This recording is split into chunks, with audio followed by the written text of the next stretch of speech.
जय हिंद दोस्तों, स्वागत है आपका इस वीडियो में। और इस वीडियो में मैं बात करने वाला हूं अपनी इंडियन नेवी के बारे में।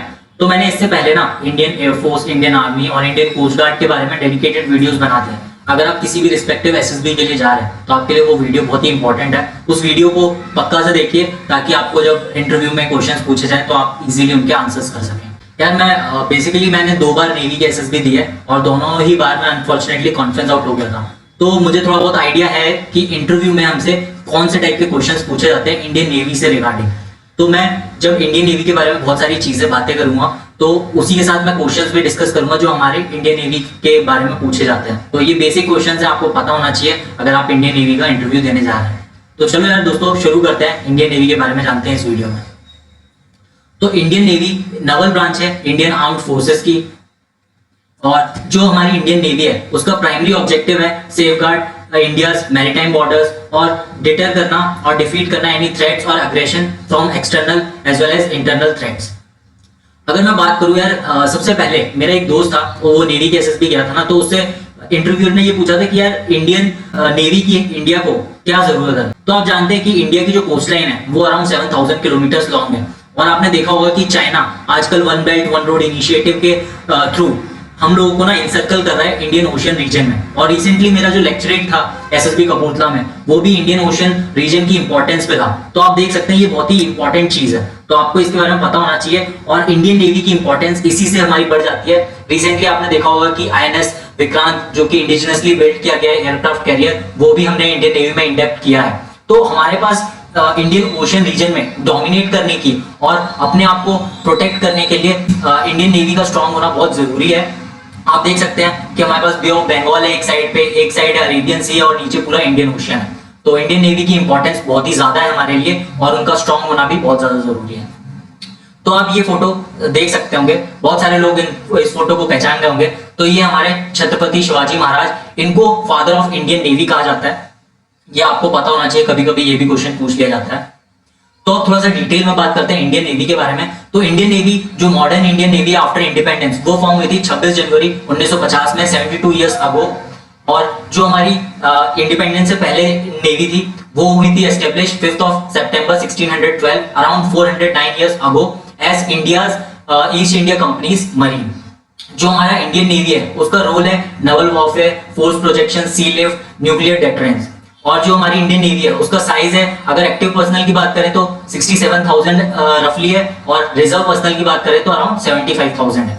और आपको यार एक्टिव पर्सनल और रिजर्व पर्सनल के बारे में पता होना चाहिए, इनमें डिफरेंस क्या होता है। कभी कभी ये भी क्वेश्चन पूछ लिया जाता है, और जिसको पता है वो कमेंट में जरूर बताए। 150 शिप्स हमारे पास हैं, अगर हम ऑक्सिलरीज को मिला दें तो ये रफली हो जाता है 295।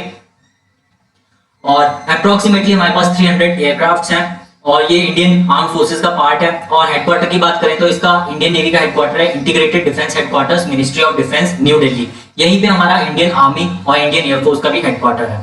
मोटो की बात करें, मोटो भी बहुत ज्यादा पूछ लिया जाता है, इसका मतलब पूछ लिया जाता है, इसका ओरिजिन कहां से हम लोगों ने इसको उठाया है वो भी पूछ लिया जाता है। तो आपको ये पता होना चाहिए, शम नो Varuna, may the lord of water be auspicious unto us. और अगर बात करें इंडियन नेवी डे के बारे में, ये भी बहुत ही कॉमन क्वेश्चन है। इंडियन नेवी का हम लोग कब डे सेलिब्रेट करते हैं, that is 4th of December. Interview में ये पूछ लिया जाता है हम 4th ऑफ दिसंबर क्यों सेलिब्रेट करते हैं as a Indian navy day. तो मैं बता दूं कि इंडियन नेवी ने operation Trident during Bangladesh liberation war of 1971 हम लोगों ने लॉन्च किया था, और पाकिस्तान को पैरालाइज कर दिया था। उसकी navy as well as army को इंडियन नेवी ने पैरालाइज कर दिया था। ये हमारा एम्बलम है इंडियन नेवी का।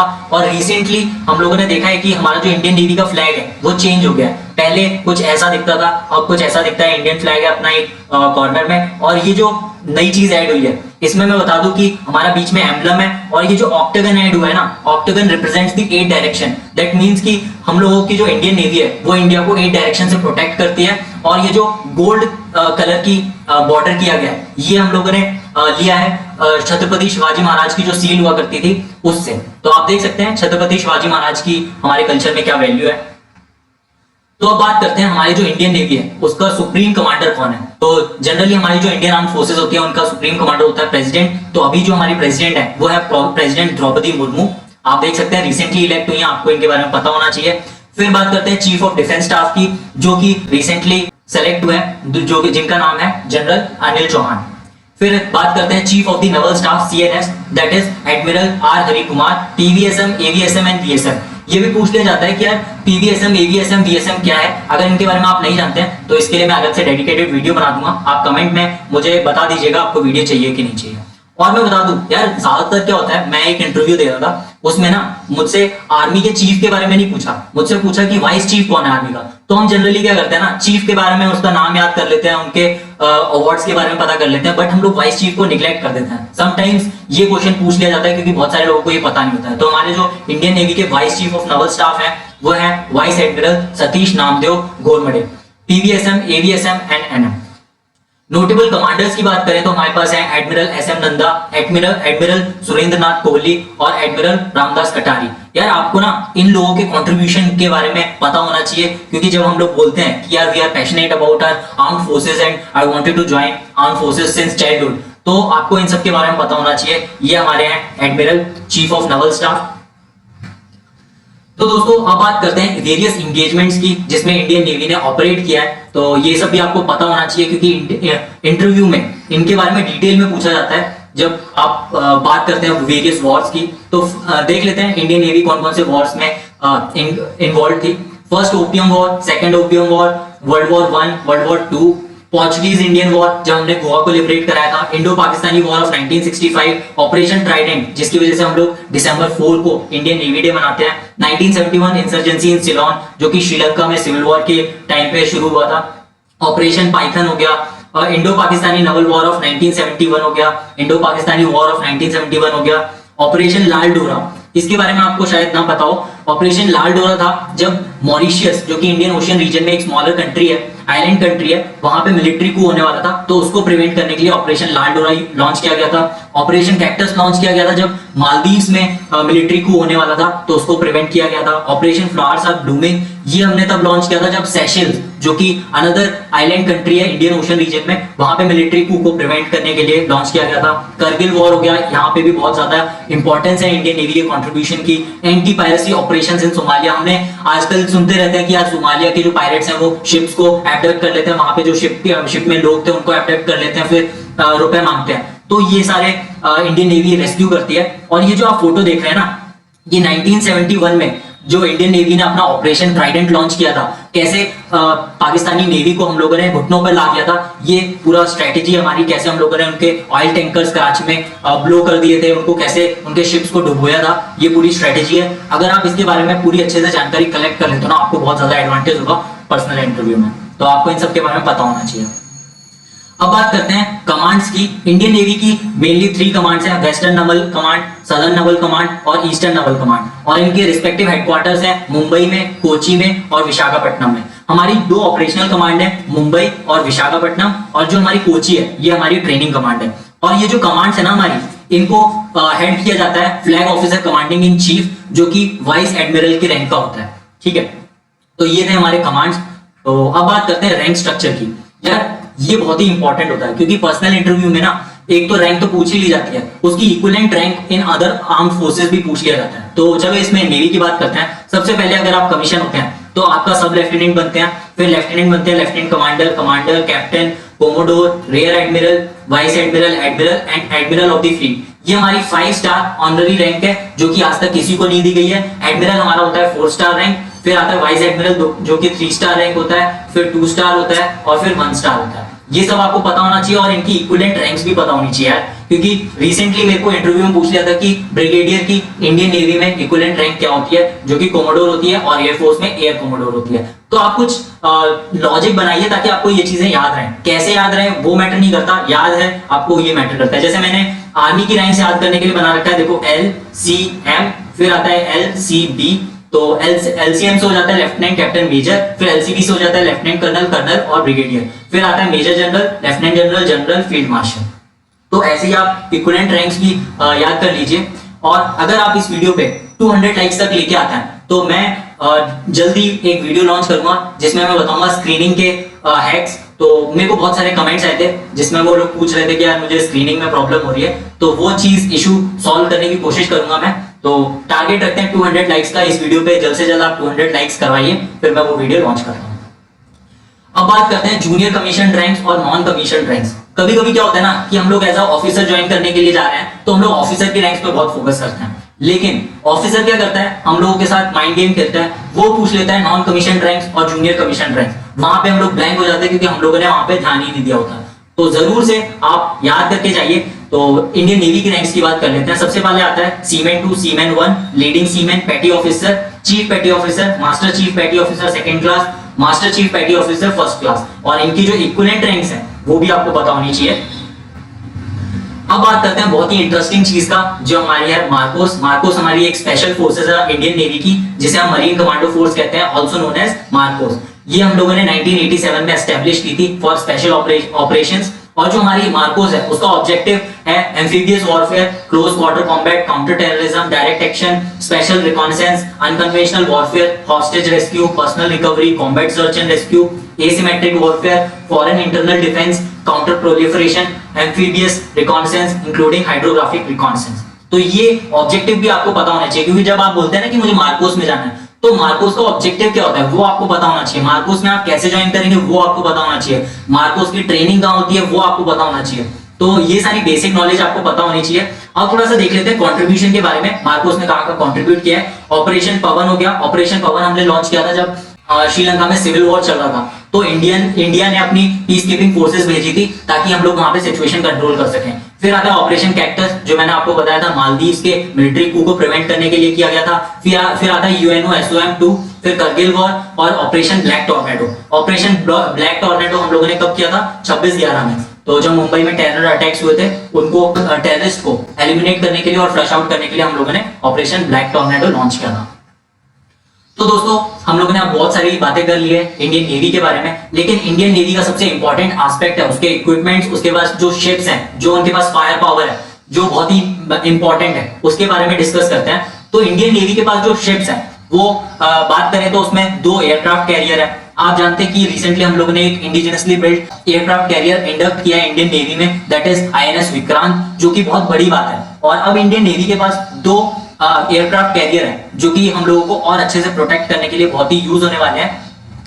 तो फिर आता है 1 एम्फीबियस ट्रांसपोर्ट डॉक, फिर आते हैं 88 landing ship tanks, 11 destroyers, 13 frigates, 23 corvettes. और मैं बता दूं कि यार कभी कभी ना डिस्ट्रॉयर्स, फ्रिगेट्स और कॉर्वेट्स, इन तीनों में डिफरेंस पूछ लिया जाता है। तो मैं थोड़ा सा छोटा सा सिंपल सा एक्सप्लेनेशन दे देता हूं। डिस्ट्रॉयर्स क्या होते हैं? बिग वॉरशिप्स होते हैं, not bigger than aircraft carriers but they are bigger, okay. Then आते हैं उससे छोटा जो होता है वो फ्रिगेट होता है, वो भी वॉरशिप होता है बट उसकी फायर पावर डिस्ट्रॉयर से कम होती है। फिर आता है हमारा कॉर्वेट्स। तो अगर बात करना चाहेंगे तो डिस्ट्रॉयर की fire power as well as size बड़ा होता है फ्रिगेट से, फ्रिगेट्स का साइज और फायर पावर बड़ी होती है कॉर्वेट से। तो ये आप बोल देंगे तो इतने में काम हो जाएगा, लेकिन डिटेल में आपके पास इनके एग्जांपल्स होने चाहिए और ये कैसे काम करते हैं, इनके पास कौन कौन सी मिसाइल्स हैं वो भी पता होना चाहिए। और एक और क्वेश्चन यार पूछ लिया गया था मेरे से कि टॉर्पीडो वर्सेस मिसाइल, इनमें क्या डिफरेंस होता है, और ये सब आपको पता होना चाहिए विद एग्जांपल। फिर आता है 10 हमारे पास लार्ज ऑफशोर पेट्रोल वेसल्स हैं, 4 फ्लीट टैंकर्स हैं, आप ये देख सकते हैं यहाँ पे टैंकर्स हैं, ये हमारे पास सर्वे शिप्स हैं, ये जो होते हैं ना सर्वे के लिए यूज होते हैं। 1 रिसर्च वेसल है, 3 ट्रेनिंग वेसल्स हैं, वेरियस ऑक्सिलरी वेसल्स हैं, लैंडिंग क्राफ्ट, यूटिलिटी वेसल्स हैं, स्मॉल पेट्रोल बोट्स हैं। ये आप देख सकते हैं, ये हमारा आईएनएस विक्रमादित्य है एयरक्राफ्ट कैरियर, ये हमारी शान है इंडियन नेवी की एज वेल एज इंडिया की। ये हमारे डिस्ट्रॉयर्स हैं, फ्रिगेट्स हैं, तो इन सब के बारे में आपको पता होना चाहिए। इसके अलावा मैं बात करूंगा यार सबमरीन की, शायद मैं यहाँ सबमरीन लिखना भूल गया हूं। तो हमारे पास 2 नॉन कन्वेंशनल सबमरीन है। जो नॉन कन्वेंशनल सबमरीन होती हैं वो nuclear powered ballistic missile submarines कहलाती हैं, जो कि हमारे पास है आईएनएस अरिहंत। और हमारे पास 15 कन्वेंशनल पावर्ड सबमरीन्स हैं जो कि डीजल इलेक्ट्रिक पावर्ड सबमरीन कहलाती हैं। तो हम लोगों को ना कभी कभी इंटरव्यू में ये पूछ लिया जाता है कि कन्वेंशनल और नॉन कन्वेंशनल सबमरीन्स में क्या डिफरेंस होता है, सबमरीन्स कैसे काम करती हैं, सबमरीन्स पानी में ऊपर कैसे आती हैं और नीचे कैसे जाती हैं, ये सब आपको सबमरीन्स के बारे में पता होना चाहिए विद एग्जांपल्स। तो आप ये जरूर से पढ़ लीजिए इसके बारे में डिटेल में, और अगर आप चाहते हैं कि मैं इन पे अलग से वीडियो बनाऊं तो आप कमेंट कर दीजिए। तो दोस्तों अब बात करते हैं एयरक्राफ्ट की, क्योंकि aircraft plays a very important role in today's warfare.